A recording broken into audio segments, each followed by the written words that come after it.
Hi sir. Haemoglobin తక్కువగా ఉండే వాళ్ళల్లో పెంచుకోవడానికి ఎటువంటి ఫుడ్స్ తీసుకోవచ్చు సార్?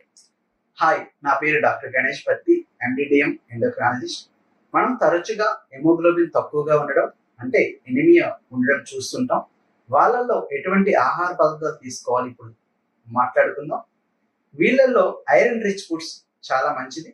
అందులో ఒకటి green leafy vegetables, all kind of leafy vegetables కి ఐరన్ కంటెంట్ ఎక్కువగా ఉంటుంది.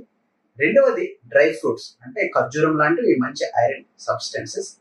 మూడవది ఏంటంటే ఫ్రూట్స్, ఈవెన్ ఫోమ్ గ్రెనేట్ అంటే దానిమ్మ. వాటితో పాటు చాలా రకాల బత్తాయి, బొప్పాయి ఇలాంటి వాటిలో ఐరన్ పుష్కలంగా ఉంటుంది. నాలుగవది ఏంటంటే బెల్లము, నువ్వుండలు అండ్ పల్లీతో చేసే చక్కీలు, వీటిలో ఐరన్ మంచిగా ఉంటుంది. ఐదవది ఈవెన్ నాన్ వెజ్ అంటే చికెన్ కూడా ఐరన్ మంచిగా కలిగి ఉండే సబ్స్టెన్సెస్. వీటిని తినడం ద్వారా మన